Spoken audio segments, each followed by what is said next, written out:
Yakov Smirnoff. What a name, what a country, right? Yes, I heard that somewhere. Yes. Yes. Yes. Well, It has been a wonderful ride, yeah, for all these years. you came to America in the 70s, correct? That's correct. Yep.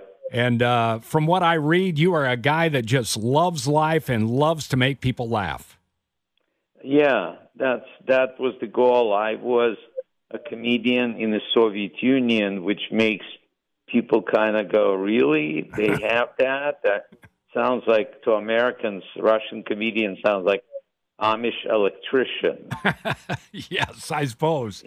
You don't hear much about those guys, because they don't have a union. That's why. Yeah. And anyway, so I get here.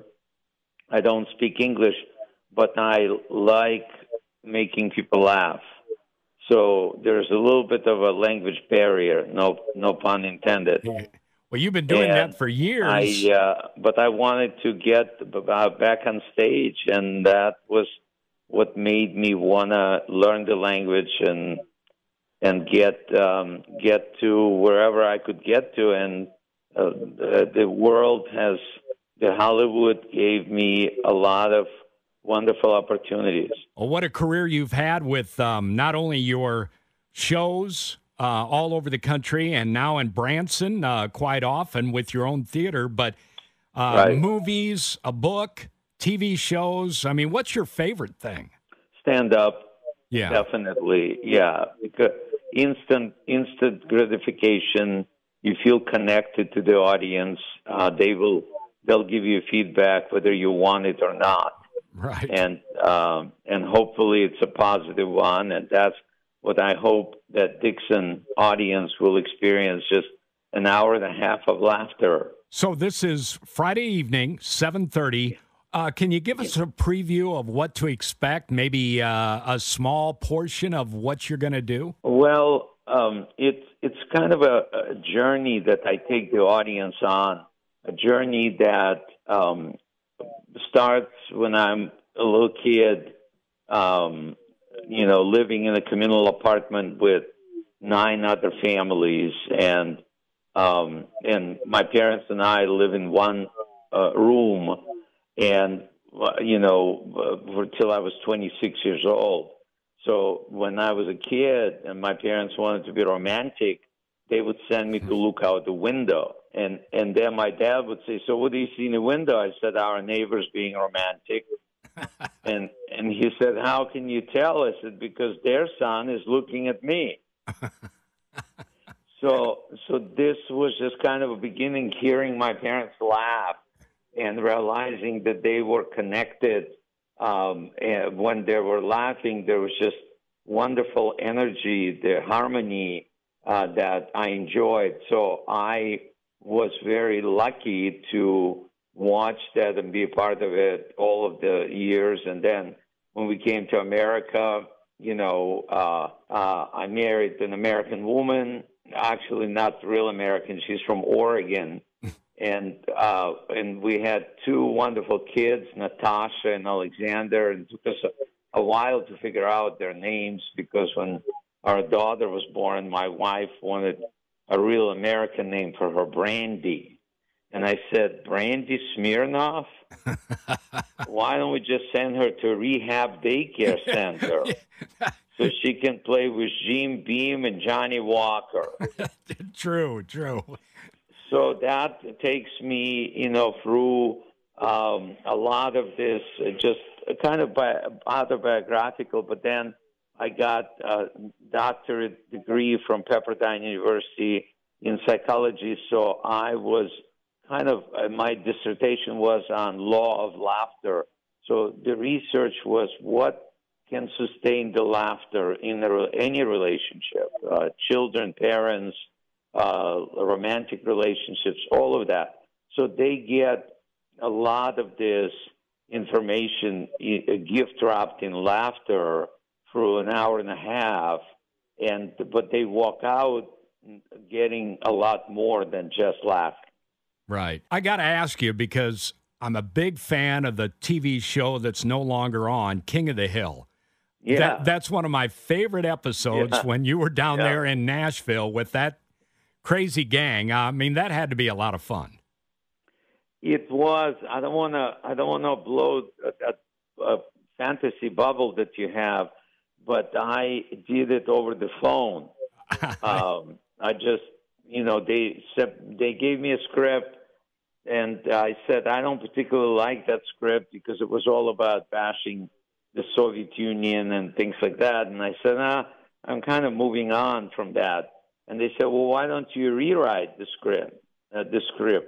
And I did, and they liked it, and they said, we'll just have a phone conversation with you. We'll record your voice, and then we'll animate it. Wow. That's how it happened. Wow, that's great. I was reading you worked with a lot of stars in the movies, Tom Hanks, Robin Williams.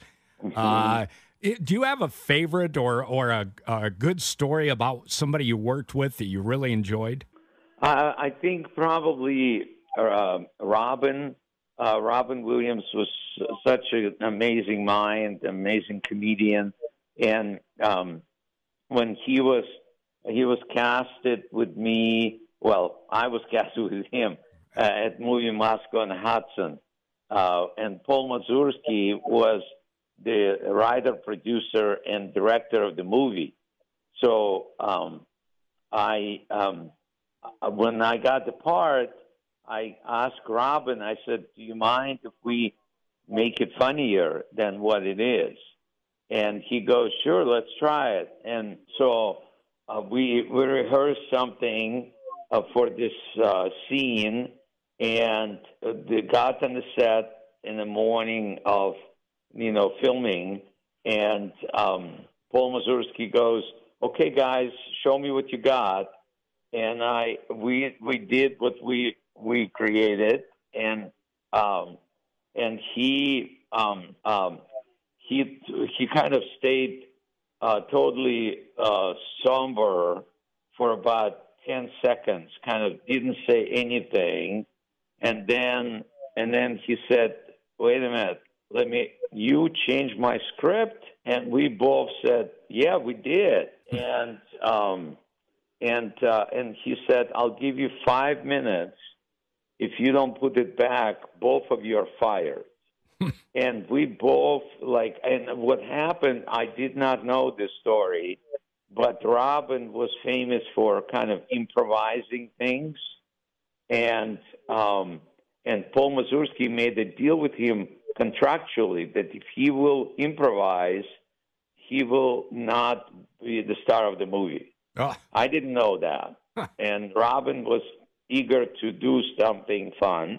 And so we did that. Well, we put that scene back in less than 5 minutes.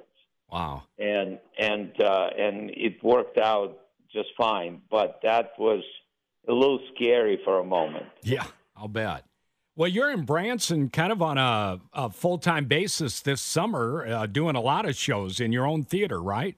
Yes. It's we have a beautiful 2,000-seat theater that just went through major renovation. We had the storm damage in July last year, and or maybe Putin sent a drone. We don't know for sure.